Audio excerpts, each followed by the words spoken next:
Hi, Derek. Hey, good. How you doing? I'm doing well, thanks. First off, I Good. want to say I love the movie, so I'm really excited to talk to you about it. Yay. Thank you so much. Um, you wrote, directed, and starred in this film. Why, first off, why take on so many roles?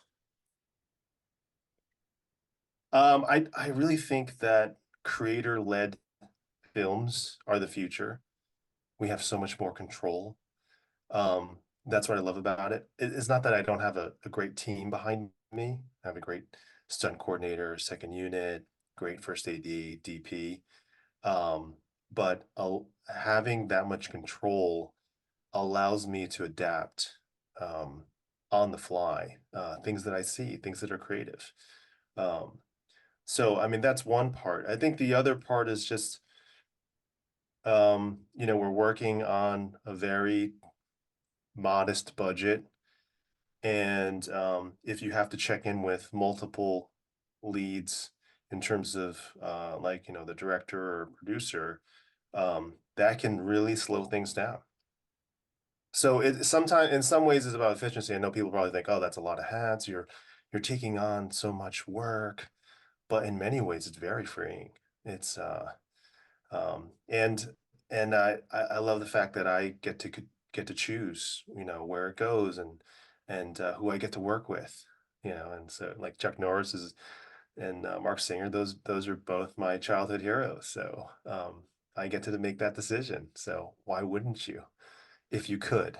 And I can see that's why probably Stallone did it. I mean, Stallone, um, even Bruce Lee, Bruce Lee, he self-directed. But many artists are doing it. It's really where it's at. If you can, you do. Gotcha. Is this something that you're going to continue throughout the rest of your career, or do you hope one day to not star and direct and write?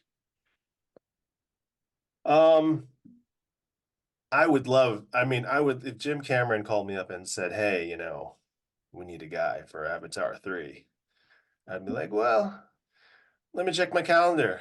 And I'd get back to him in about 2 seconds. So, Right.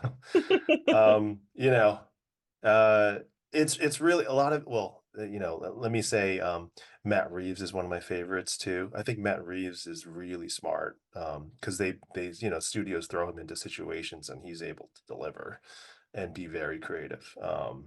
And of course, Nolan is Nolan. So, um, if he wasn't making movies, he'd probably be a rocket scientist or something like that, right? So, um, yeah, yeah, and I think my life, that'll change. I have so much in me to do. Um, so while I like control, it's really about working with great people and choosing them and choosing your team. And if you have heroes on your team behind the camera too, then it's a win. So I don't have to, and I have a lot of work that doesn't involve me that I'm not into. But feature films are really hard to get off the ground. They're really hard to make. Um, so a lot of times it works. It works for me. It may not work for other people. Gotcha.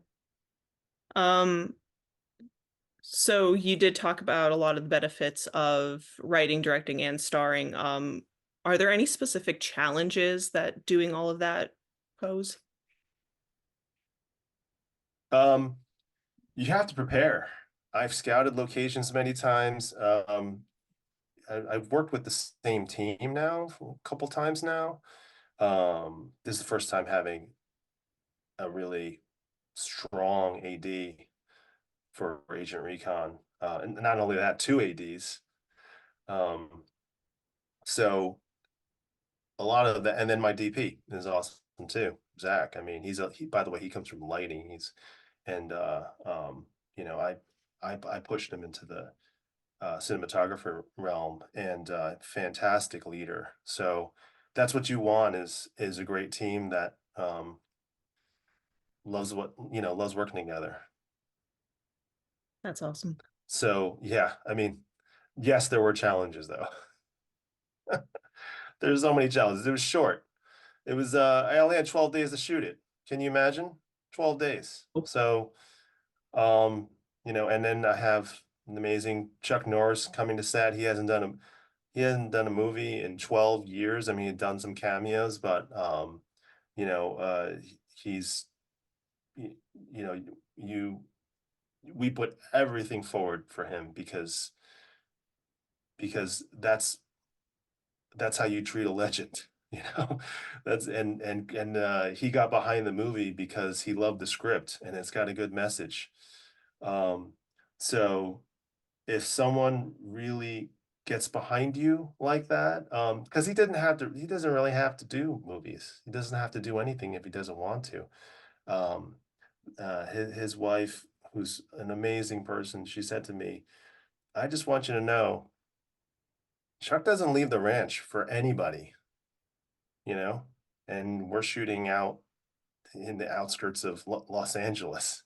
So, so yeah. that's pretty awesome.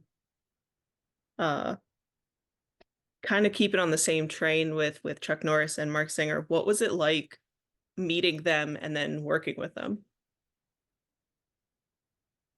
Let me that Mark Singer is on one end of this one in terms of just star power. Like people really know Beastmaster, people really know V and him, and he's not as but he's a theatrically trained actor, and he's given me a lot of tips on set. We're collaborating. Sometimes I didn't even have to block the scene. He's like, I'm gonna do this, or hey, I'm gonna fall this way. Which was like it was awesome, like in those regards. And so you have this collaboration. He even wrote this really nice letter to me about like some of his favorite movies. It was like handwritten.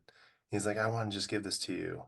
And he said some of the nicest things to me. That at the end of the shoot.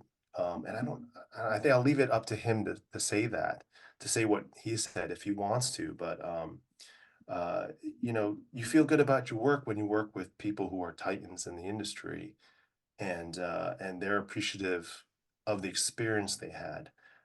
And Chuck on the in a different um, arena, let's call it. He's um he's everything you want in a star, you know? And I think a lot of that these days we're missing, is that, Hollywood, we try to build them up because, oh, he was in this, and then therefore he's in this. But, you know, um, Chuck's such an entrepreneur and he's a philosopher, he's a martial artist, he's a good person. Um, and so when you're working with him, you wonder, especially in the beginning, is he going to be that way, right? You have this image, and does he live up to the image? And he goes beyond the image. The first thing he says to me and says, Derek, I just want you to know that you remind me a lot of myself, when I was younger and making this movie. And I was like, that's you're shaking I'm shaking Chuck Norris's hand, and then he's telling me this, and I'm like melting, just melting, and not showing any of this to him, of course. I'm like, okay, well, let's go, let's start, let's go, let's go shoot. Um, but along the way, he's like, he does a take, and by the way, Chuck, on the first take, he's always perfect. You know why?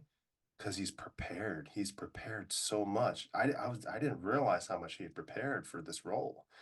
Um, and then it's like, what do you think about this? What do you think about that? But then on the first take, he does it, and I'm like, oh, that's already good. I have it in the can. Maybe we should just move on. But I'm like, okay, let's try this. And then he's like, anything you want, Derek, anything you want. You're hearing this from Chuck Norris. Normally, you might, if you're working with someone of this legendary status, like he's not even just like so well known. He's like universally known to people on just a different level. Like kids know who he is for some reason. Some people think that Chuck Norris is not even a real person. You know what I mean? It's like, is he real? Or, he's not, it was like, no, he's not Santa Claus. He's Chuck Norris. He's around, So, um, but when you get that kind of feedback, you're just like, wow, I mean, and it humbles you because he's humble, right? It humbles you because he's humble. And it just makes you, I think, like a better person on set, and just the atmosphere and the energy. Um, Not that I didn't run a good set, by the way. I think I run a pretty good set. As We had breakfast burritos every morning and a huge spread for my crew, and I love to treat my team well. But then when you add the Chuck Norris factor, It just then then man, we're just in heaven. It's just, just please, time, slow down, please. I called Nolan. He didn't change it for me though. We didn't. I'm just saying. that's funny. That's Entered an awesome. atmosphere, and then I don't know, inception, something like that. All right. So yeah, it's amazing. That's awesome. I probably would have melted into a puddle, so kudos for keeping it together. Oh my, yeah, my wife, my wife, my wife's who's a producer. I'd like, Nolan produces with Emma Thomas and Zack Snyder. They produce with their wives. She's the greatest partner. But she did mention, she was like, I didn't know what to say. I didn't know what to say, you know. But meanwhile, I mean, yeah, no, she had a great time. We both had a great time. I like working with them and the family. We brought our son to brought my 6-year-old son to set, and we got to work with Chuck's son Dakota, who's really, really he's a great guy, and he's super smart. He's for someone who's just like in his early 20s, very mature, very wise beyond his years. And he choreographed all of Mr. Norris's fight sequences. So Oh wow, that's really cool. Yeah, what was it like doing fight scenes in front of Chuck Norris and like kind of him not being the one always doing them? um yeah, it's funny. Like I have a couple of shots where I'm just kind of like protecting back and covering him, and he has this, he has a minigun. It's just it's super fun. It was like uh you don't like you just can't plan these things. You think you plan things. Like we had a lot of things planned and choreographed, but you just don't plan certain shots. And it was just like, oh wow, did that just happen? Okay, that's cool. And it's sort of the culmination of all the work that I put in. I put years and years of work of learning the craft, and navigating and leading and coordinating and finding um, the story and writing the story, and you're just sitting there writing the script by yourself in a cafe, and you're wondering who's going to play this part, and it's magical when you're standing right next to this. It's magical. I love that.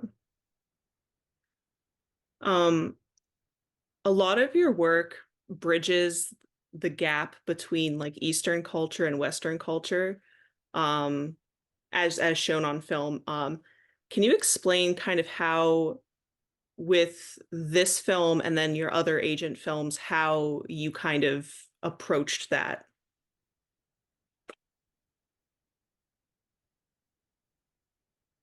Well, Agent Recon is,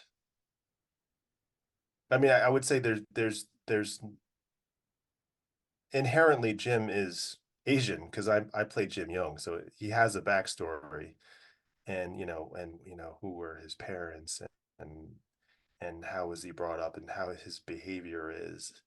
Um, so I would say Agent Recon is just really following his story of like his life, and finding out who he is and why he was um, given these powers, and why he's on this mission, and why he's volunteering to go on this crazy mission, because and he's thrown into this organization, this world, and who are these people, and they're showing him um, stuff that would boggle your mind, and so I think that's the natural progression. I think one of the things that I focus on is similarities. You know, a lot of times, what works in storytelling is a fish out of water. I mean, it's very, very common. And that's probably because if you were looking at the story structure of that, then it's easy for a writer to write that, because they know, okay, this person goes here, and but really finding the similarities is a lot more difficult, and they're a lot more nuanced, and they're definitely not as obvious, you know. In my character's behavior, it's not as obvious. Um, so I'm taking a moment here because I want to make sure I say these things correctly, because it matters to me.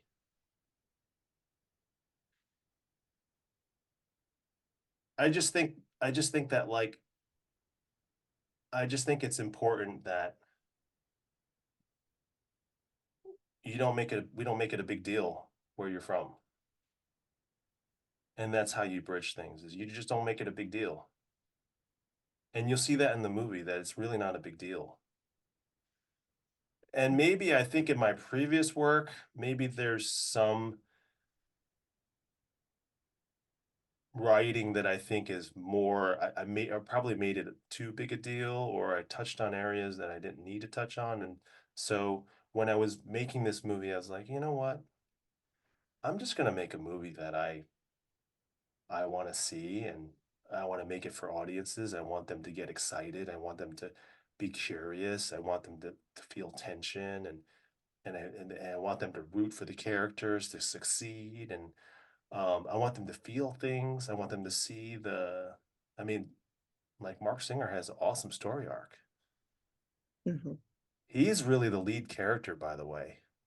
I'm just I'm just the glue.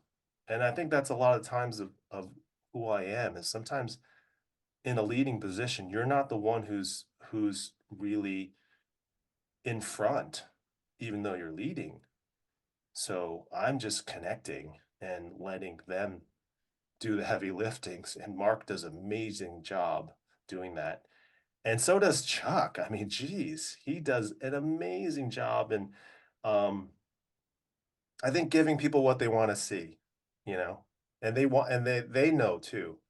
They know too. So he has a lot of fun in this movie too, and that's why, like, everyone's really very positive about the film, at least from our team, and that's important. I think if my team is happy with the work that they made, and they had a good experience making it, then that naturally translates to the screen. I agree. All right.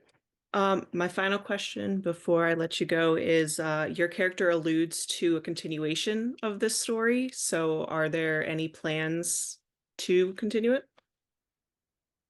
Yes, yes, yes, yes. Um,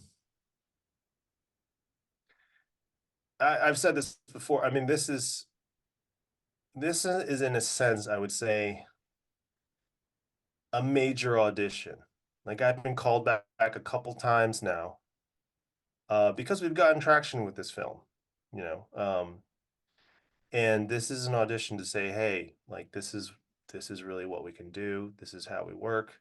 These are the type of movies we want to make. And if you're on board, then we got more in store, and it's fun. There's a lot of fun stuff. I think that's an important thing. And I think Mrs. I want to quote Mrs. Norris. She said, a lot of things I do is I just try to listen to what other people say. It's because if it's my opinion, well, then I could be delusional, right? um, but she said that like with these movies, you could kind of you can watch this with a family member with like if you like father and son. I wouldn't recommend like a 5-year-old or a 6-year-old, but I think a kid who's maybe 9 or 10 could watch this. To be safe, we'll say 11 or 12, but I think that you could watch this with your kid, and I think that's part of what I wanted to accomplish was mainly for my own father. Like that's how I got into movies was we would rent 10 movies from the VHS store, and then we would try to watch them all weekend, you know, and and rewind them all too, so that we wouldn't get the late fee. Um, but we tried to choose stuff, and then as we got older, then I was able to watch more stuff. But try to choose stuff that I could watch, and that I'm a big proponent of this. I've said this many times. It's just nowadays we're just consuming content by ourselves, and I just I just I just miss that part of it, the community, the friendship, the discussion, um, and that's part of why there's a lot of weakness in this industry. I think is that we've forgotten why we watch movies, and I think in many regards we're making movie people corporations are making movies for themselves rather than the audiences. I think we've lost that. That's part of the reason why, coming back to what you said, creator-led stuff is that, if I'm in a position where I can create something, well, my position is to think about you and what do you want to see and how do I keep you engaged and um while of course challenging myself too, right? Right. Well, thank you so much. Again, I love the movie and I will be on the lookout for the next one. Um, Oh, thank you. Wonderful. all right. You have a great rest of your day. Thank you, you too. Thanks a lot for watching the movie. Thanks you so much for the support. Great chatting with you. Um, I'd love to hear more too, like what you thought, like other things, but so I can learn. But maybe that'll be another chat. For sure. For sure. All right. All right. Bye. Take care. Thanks.